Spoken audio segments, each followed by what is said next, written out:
வணக்கம் நண்பர்களே, இது உங்கள் தாரணி டிஎன்பிஎஸ்சி. நம்ம சேனலில் போட்டித் தேர்வு நோக்கில் வினாவிடைகள் பார்த்துக்கிட்டு வரோம். ஸோ நியூ சிலபஸ் டேஸில் ஆல்ரெடி 6ஆம் வகுப்பு 7ஆம் வகுப்பு 8ஆம் வகுப்பு ஸோ டேர்ம் வாய்ஸில் என்ன பண்ணியிருப்போம் அப்படின்னா 30 கொஷின்ஸ் போட்டிருப்போம். உங்கள் எல்லாருக்கும் அது பயனுள்ளதாக இருந்திருக்கும். 9ஆம் வகுப்புலேருந்து இயல் வாய்ஸில் முக்கியமான 30 கேள்விகள் பார்த்துட்டு வரும். ஸோ இன்னைக்கு 9ஆம் வகுப்பு 3வது இயலில் இருந்து முக்கியமான 30 வினாக்கள் பார்க்கலாமாங்க. இதே மாதிரி முக்கியமான வினாக்களுக்கு மறக்காமல் நம்மளுடைய சேனலை சப்ஸ்கிரைப் பண்ணிக்கோங்க.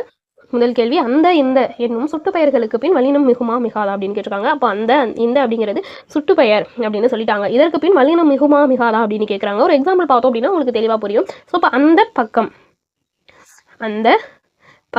ஸோ இதுலேயே உங்களுக்கு புரியுதா? ஸோ அப்போ அந்த இந்தன்னு வர்ற சுட்டு பெயர்களுக்கு பின் வல்லினமானது மிகும். இதை நமக்கு 2 மாடலில் கேட்டுக்கலாம். ஓகேவா? இதெல்லாம் இம்பார்ட்டண்டான கொஸ்டின், கொஞ்சம் கவனமாக கேட்டுக்கோங்க.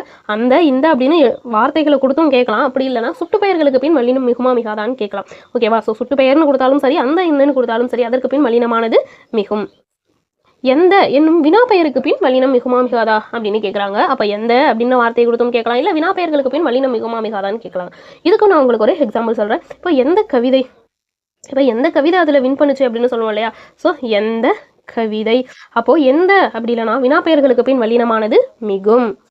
இரண்டாம் வேற்றுமை விரி வரும் இடங்களில் வல்லினம் மிகுமா மிகாதா அப்படின்னு கேட்குறாங்க. அதாவது இரண்டாம் வேற்றுமை உருபுனா ஐ அப்படின்னு அவங்களே கொடுத்துட்டாங்க. விரி என்றால் இரண்டாம் வேற்றுமை உருபு வெளிப்படையாக வரும் இடங்களில் வல்லினம் மிகுமா மிகாதான்னு கேட்டிருக்காங்க. ஸோ இதை பற்றி நம்ம போன வீடியோவிலே பார்த்துருப்போம். ஸோ அதனால் என்ன பண்ணுங்க, இதோட ஆன்சரை எல்லாரும் மறக்காம கமெண்ட் பண்ணுங்க. ஓகேவா? அடுத்த கேள்வி, சட்டை தையில் இதில் வல்லினம் மிக காரணம் என்ன அப்படின்னு கேட்டிருக்காங்க.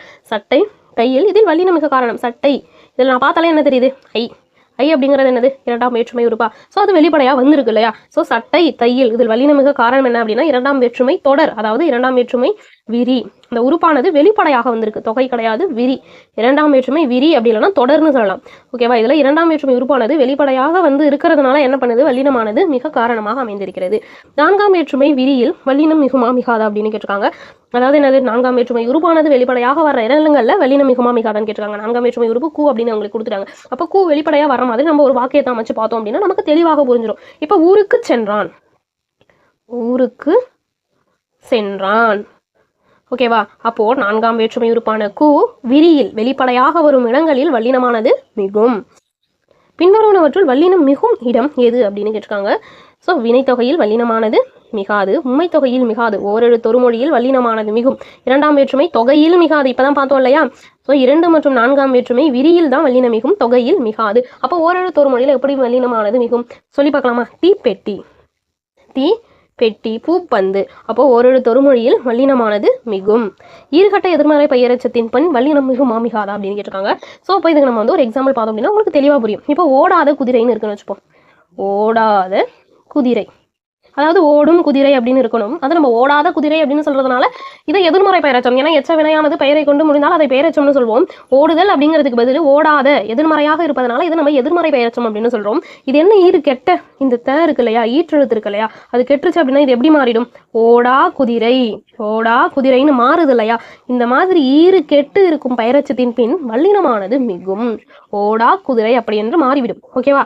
அப்போ ஈறுகெட்ட எதிர்மறை பெயரச்சத்தின் பின் வல்லினமானது கண்டிப்பாக மிகும். ஸோ இதெல்லாம் வெரி இம்பார்ட்டன்ஸ். ஓகேவா?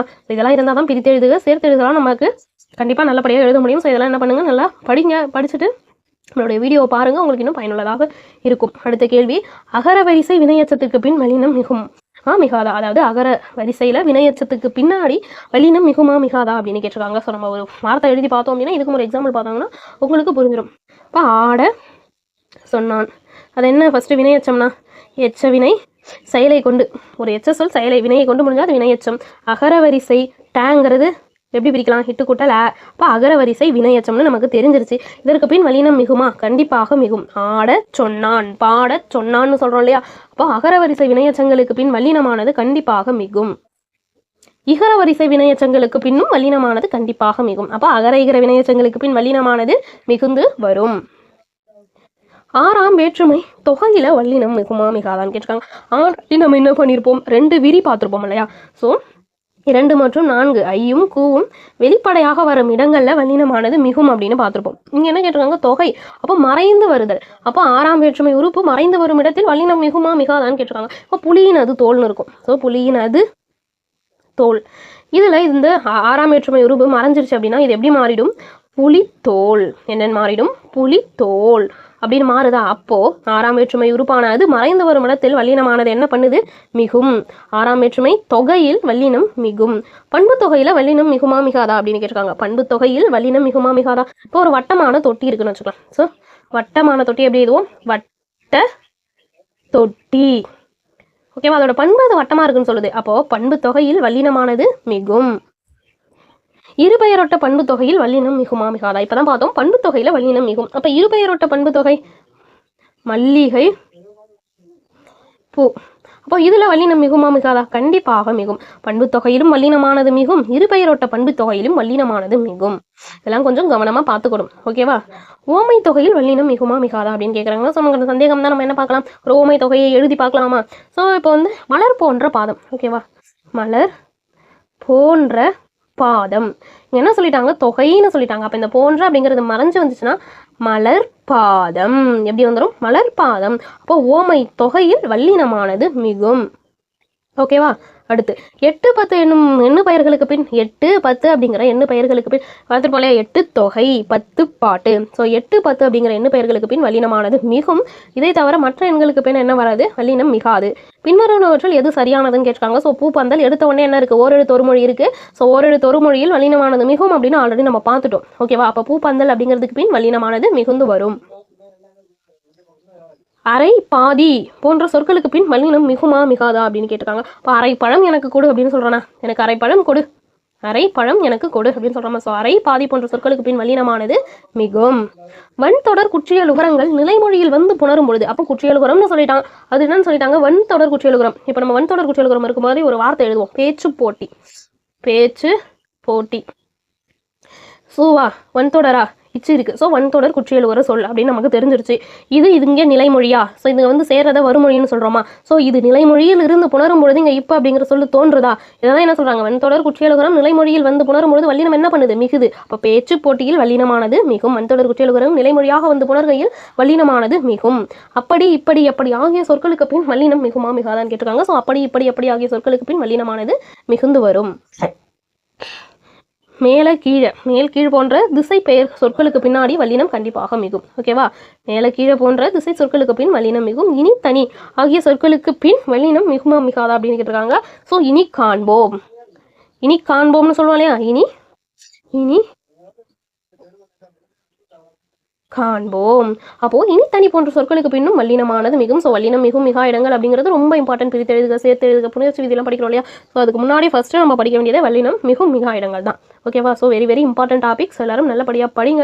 நம்மளோட வீடியோ உங்களுக்கு பயனுள்ளதாக தான் இருக்கும். ஸோ அடுத்து கலித்தொகையில் 7 தழுவுதல் எண்ணிலத்திற்குரிய விளையாட்டாக சொல்லப்படுது. அப்போ 7 தழுவுதல் பற்றி கலித்தொகை குறிப்பிடுகிறது.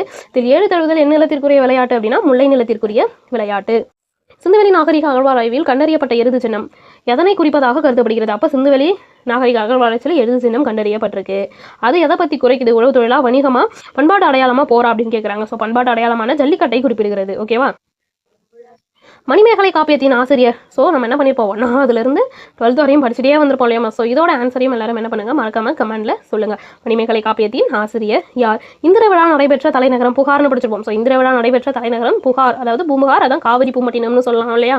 ஸோ இந்திர விழா நடைபெற்ற தலைநகரம் எது, பூம்புகார், காவிரி பூம்பட்டினம். ஆதிச்சநல்லூரில் கண்டறியப்பட்ட முதுமக்கள் தாழிகள் எந்த மாவட்டத்தை சார்ந்தது. ஸோ ஆதிச்சநல்லூரில் கண்டறியப்பட்ட முதுமக்கள் தாழிகள். அப்போ ஆதிச்சநல்லூர் எந்த மாவட்டத்தை சார்ந்தது அப்படின்னா தூத்துக்குடி. ஆதிச்சநல்லூர்னா தூத்துக்குடி. அங்கே எங்கே கண்டெடுக்கப்பட்டிருக்கு, அதாவது ஆதிச்சநல்லூரில் கண்டெடுக்கப்பட்டது முதுமக்கள் தாழிகள். பட்டி மண்டபம், நம்ம இப்போ பட்டி மன்றம்னு சொல்கிறோம். ஸோ சங்க இலக்கியங்களில் சங்க காலத்தில் என்ன சொல்லியிருக்காங்க, பட்டி மண்டபம் அப்படின்னு சொல்லியிருக்காங்க. இலக்கியங்களை இது எப்படி குறிப்பிட்டிருக்காங்க, பட்டி மண்டபம் அப்படிங்கிறத இலக்கியங்களை எப்படி குறிப்பிட்டிருக்காங்க அப்படின்னா விவாத மேடையா, அரசவையா, பட்டிமன்றத்து பாங்கரின் ஏற்றுமீனா, வழிபாட்டு தலமா. ஸோ பட்டி மண்டபம் அப்படிங்கிறத சங்க இலக்கியங்களில் பட்டி மண்டபத்து பாங்கரின் வேற்றுமீன் அப்படின்னு குறிப்பிட்டிருக்காங்க. ஓகேவா, கீழடி அகழ்வாராய்ச்சி எந்த ஆற்றங்கரையில் நடைபெறுகிறது. கீழடி அகழ்வாராய்ச்சி எந்த ஆற்றங்கரைனா வைகை ஆற்றங்கரையில் நடைபெறுகிறது. திருக்குறள் முதல்கள் அச்சிடப்பட்ட ஆண்டு அப்படின்னு கேட்டிருக்காங்க. ஸோ திருக்குறள் முதல்ல 1812 அச்சிட்டிருப்பாங்க.